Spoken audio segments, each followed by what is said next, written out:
Thank you for being here, our privacy effort tribe. I'm Frank. In the next few minutes, I want to take you into a surprising new frontier of privacy, one that most of us haven't even realized exists. We'll explore how Wi-Fi, the same technology that keeps us connected, is quietly learning to recognize who we are, without cameras, microphones, or even our devices.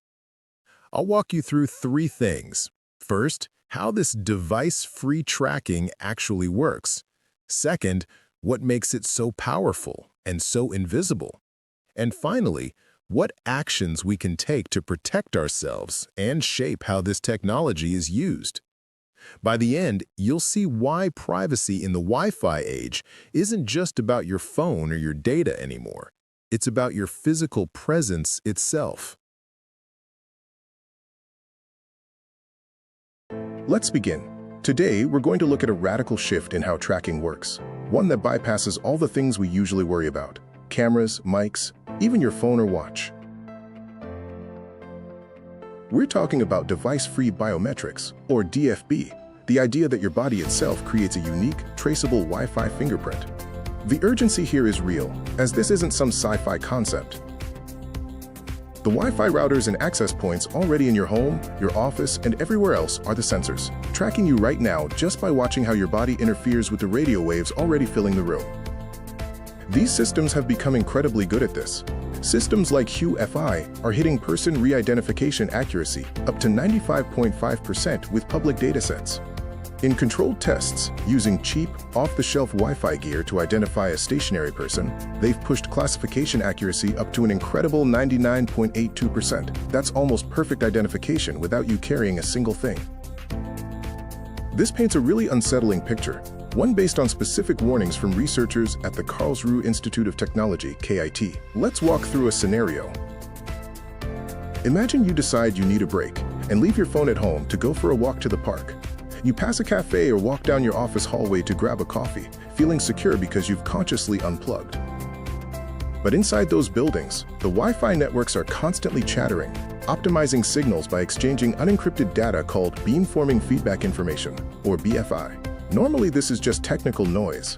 But as you walk through that invisible signal field, your body, a unique biological thing, causes tiny distortions. These distortions, unique to you, are captured as something called channel state information, CSI. This is the key. A third party, like a company doing retail analytics or even law enforcement, doesn't need to hack anything. They can just be nearby, passively recording that unencrypted BFI data right out of the air. The truly unsettling part, shown in that KIT study with almost 200 people, is that this recording, when analyzed later, can pick you out with nearly 100% accuracy. It doesn't matter how you walk or where the sensor is. So the big question we need to wrestle with is, you left your phone at home for privacy, but what part of you, your physical self, just left a permanent digital ID floating in the air? This scenario gets at the psychology of it all, the illusion of privacy. For so long, we've thought about privacy in terms of what we can see. If there's no camera lens or microphone, we assume we must be safe, and we relax. DFB is so insidious because it plays on exactly that assumption. The big selling point for DFB, especially commercially, is that it's not intrusive. No cameras are needed, no video or audio is recorded. It works perfectly in pitch black, through walls, and even in smoke or crowds where cameras fail. It feels safer because there's nothing to physically see. We're trading the devil we know, visual surveillance, which we can at least spot and maybe regulate, for something that could be far more powerful, easier to scale, and totally invisible. Researchers behind systems like WiFi argue there are privacy benefits compared to cameras, as no faces are captured. But crucially, they're still vacuuming up deep behavioral and physical biometric data about you. The illusion is thinking the camera is gone so you're safe, when really the tracking might have just gotten cheaper, easier to roll out everywhere, and completely invisible. So how does invisible radio energy actually become a biometric ID? It starts with basic physics. Signal perturbation. Imagine the path a wireless signal takes is like a perfectly calm pool of water. When you walk through it, your body, with its specific height, weight, bone density, and even your gait, creates a very specific ripple pattern in that pool. That pattern is captured by the channel state information, CSI, which measures microscopic differences in how the radio energy arrives at the receiver, including both its phase and its amplitude. Your body isn't just blocking the signal, it's making it vibrate in a unique, identifiable way, like a tuning fork. The challenge with this is the sheer complexity and noise in the data. CSI data isn't a single snapshot. It's an incredibly high-dimensional stream of millions of data points per second, all mixed up with environmental noise like a closing door, a running fan, or other signals. Older techniques, like IFI, only hit about 75% accuracy because they couldn't reliably pull that tiny, unique signature, your signature, from all that background static. This is where specialized AI, specifically deep learning models, come in.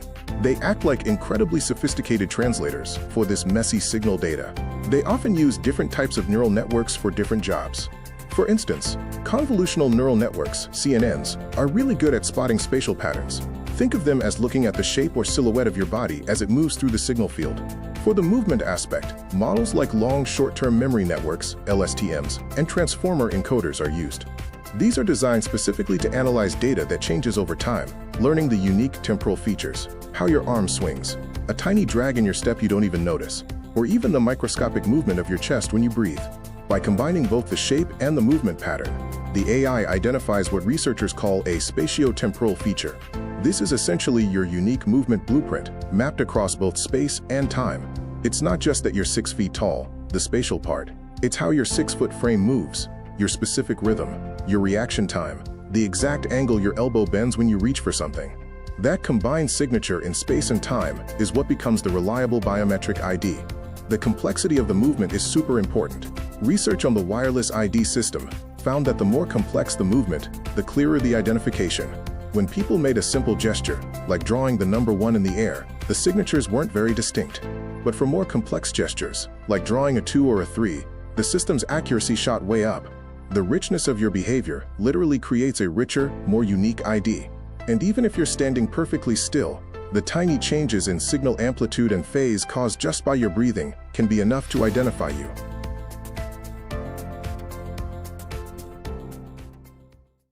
If our very presence and breathing create this invisible ID that existing routers can pick up passively, we need to move from feeling overwhelmed to having a strategy.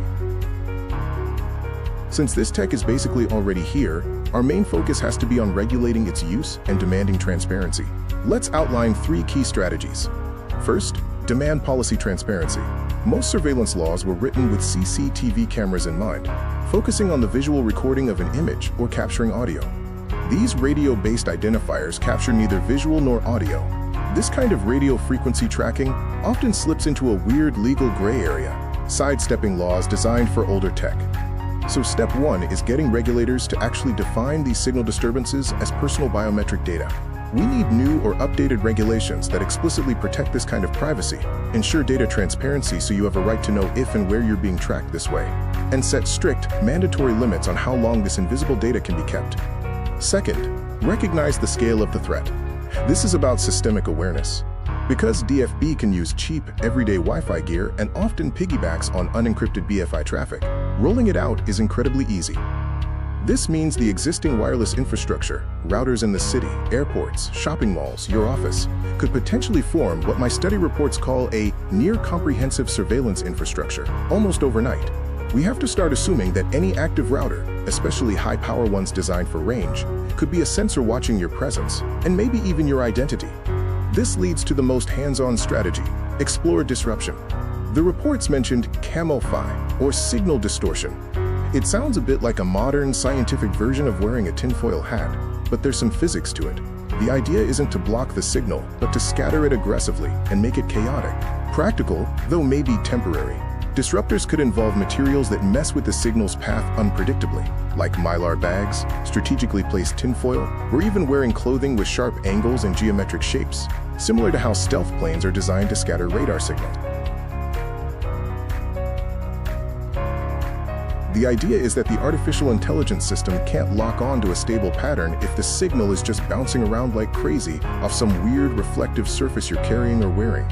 If you constantly change the placement or type of these signal-altering things, you'd be injecting noise, making it much harder for the AI to build a consistent biometric signature for you. However, there's a huge caveat. Intentionally messing with the signal is itself a pattern. If you consistently wear angular, tinfoil-lined clothes every day, that consistent pattern of distortion might just become your new unique identifier.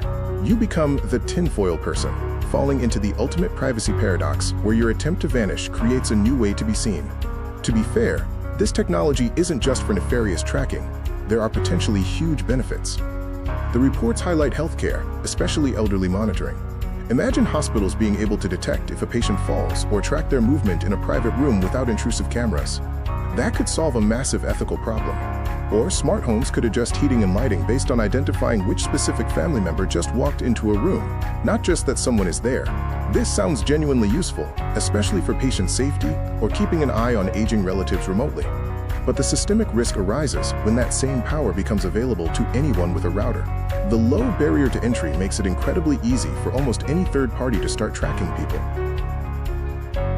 Think of retail stores analyzing exactly how you move through the aisles, or building security monitoring large areas for unauthorized entry, all potentially done without any visible sign, and maybe without any explicit consent needed under current laws. It risks turning every Wi-Fi-enabled space into an undeclared monitoring zone. This has been an eye-opening study. It shifts how you think about your presence. You're not just a user of devices anymore. You are a living, breathing source of signal interference. Your body's physics and your tiny movements are becoming an unlockable, persistent biometric signature.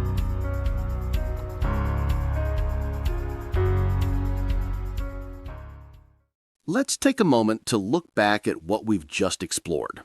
We started with a simple but unsettling truth. Wi-Fi technology, something we use every day, has evolved into a tool capable of identifying people without any devices at all. Our bodies themselves, through the way we move and breathe, create unique signal patterns that can be recognized, tracked, and analyzed.